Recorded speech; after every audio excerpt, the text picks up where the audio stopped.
Parler avec vous de Bruno Retailleau justement et de Dominique de Villepin.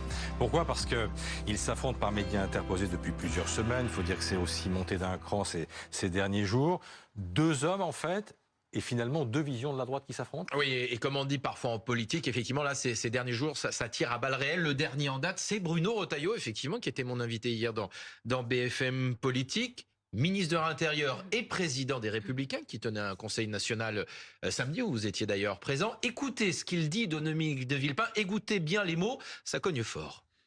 Il parle bien, il parle sur les plateaux de télévision. C'est quelqu'un qui n'a jamais été élu au suffrage universel. Jamais, jamais.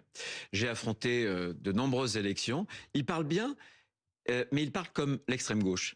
Et moi, vous voyez, cette pseudo-droite qui pense, qui parle comme l'extrême gauche, c'est celle que je combats, c'est celle qui nous a fait beaucoup de mal, et c'est celle en réalité qui a été l'alliée, mais constante, du Rassemblement national.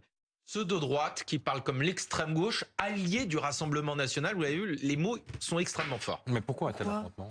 Parce que Dominique de Villepin peut nous dire qu'il est différent des autres. En fait, pas tellement. Lui aussi pense à l'élection présidentielle. Il a lancé quoi? Un parti, la semaine dernière, ça s'appelle La France sans humanisme. Il a fait un livre qui sort ces jours, Le pouvoir de dire non. C'est une campagne présidentielle.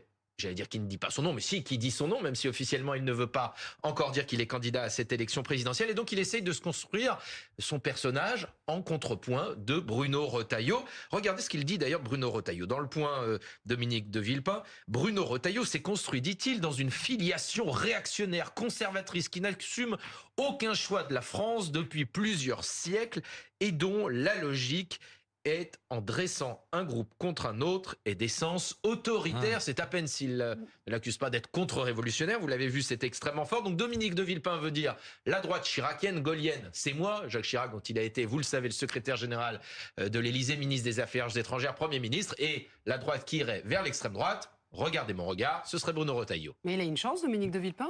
Alors, quand on regarde les sondages de popularité, oui, mais attention, la popularité, ce n'est pas la présidentialité. Les intentions de vote sont beaucoup plus basses. Un sondage qui avait été réalisé justement Elab pour BFM TV et nos confrères de la Tribune dimanche le créditait de 2,5 à 5% des intentions de vote à l'élection présidentielle. Dominique de Villepin qui dit qu'il n'a pas d'obsession présidentielle. Visiblement, les Français n'ont pas encore d'obsession pour Dominique de Villepin non plus. Et puis il y a toujours le souvenir, rappelez-vous, politique qui remonte et ses adversaires le font avec plaisir. Dominique de Villepin, oui, c'est une forme de flamboyance. Oui, c'est le discours à l'Assemblée générale à l'ONU, effectivement. Mais je vois que Steven suit bien. C'est aussi le CPE et ses adversaires ne manqueront pas de le rappeler.